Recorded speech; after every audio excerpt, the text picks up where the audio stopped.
মাদককে নির্মূল করার জন্য স্বরাষ্ট্র মন্ত্রণালয়কে আরো কিছু বাজেট বরাদ্দ বৃদ্ধি করা হোক।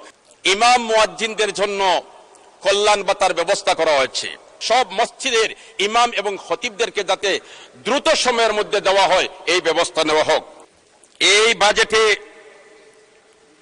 বাংলাদেশের কওমি মাদ্রাসা যেগুলো আছে, এই কওমি মাদ্রাসা প্রায় 40,000 মাদ্রাসা এবং 10 লক্ষ শিক্ষক এবং 60 থেকে 70 লক্ষ শিক্ষার্থী আছে, এদের জন্য কোনো বরাদ্দ নেই।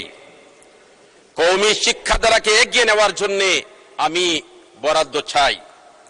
মাননীয় স্পিকার, আমি নির্বাচিত এলাকা আমার জকিগঞ্জ কানাইঘাট, যেহেতু সময় কম বিদায় আমার কথা কিছু বলতে হবে। আমার নির্বাচনী এলাকার রাস্তাঘাটগুলোর অবস্থা অত্যন্ত ভঙ্গুর। এমত অবস্থায় মাননীয় এলজিডি মন্ত্রী আমার রাস্তার জন্য 2টি রাস্তা কানাইঘাট এবং জকিগঞ্জে বরাদ্দ দিয়েছেন, এজন্য আমি সংশ্লিষ্ট মন্ত্রী মহোদয়কে ধন্যবাদ জানাই। সাথে সাথে আমি পানি সম্পদ মন্ত্রীকেও ধন্যবাদ জানাই, তিনিও নদীবাঙ্গনের জন্য ব্যবস্থা নেওয়ার পদক্ষেপ নিয়েছেন। তবে আমি একথা বলতে চাই, এই কাজগুলো যাতে পুঙ্খানুপুঙ্খভাবে হয়, মনিটরিং এর গুরুত্ব সহকারে ব্যবস্থা নেওয়ার জন্য আমি আহ্বান জানাচ্ছি। মাননীয় স্পিকার, আমার নির্বাচনী এলাকায় একটি ইউনিয়ন আছে, লক্ষ্মীপ্রসাদ ইউনিয়ন, কানাইঘাট উপজেলায়।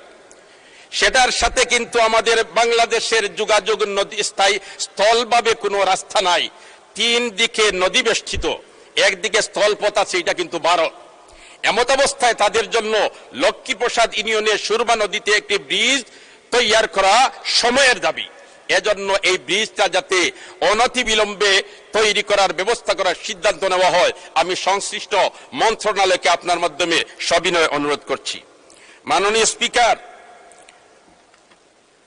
ইমাম মুয়াজ্জিনদের জন্য কল্যাণ ভাতার ব্যবস্থা করা হয়েছে।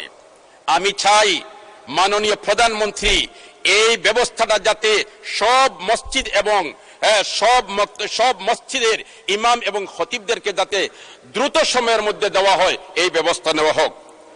মাননীয় স্পিকার, মাদকের সয়লাভ ইতিপূর্বে অধিবেশনে অধিকাংশ মাননীয় সদস্যবৃন্দ আলোচনায় উত্থাপন করেছেন।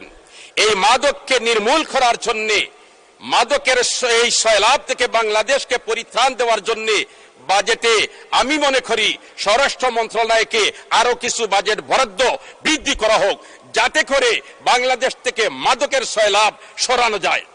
এই মাদকের সন্ত্রাস বা মাদকের এই সয়লাভ থেকে বাঁচাতে হলে আইন শৃঙ্খলা বাহিনী যারা আছেন তারা কিন্তু কঠোর পদক্ষেপ নিতে হবে। এই কঠোর পদক্ষেপ নিতে হলে তাদের জন্য যোগাযোগ ব্যবস্থা যেগুলো আছে, রাস্তা, এগুলা কিন্তু ভালো থাকতে হবে, কারণ আইন শৃঙ্খলার সম্পর্ক রাস্তাঘাটের সাথে ওতপ্রোতভাবে জড়িত। এমত অবস্থায় রাস্তাঘাট যদি ভালো না থাকে তাহলে তারা সঠিক সময়ে। ধন্যবাদ মাননীয় সদস্য।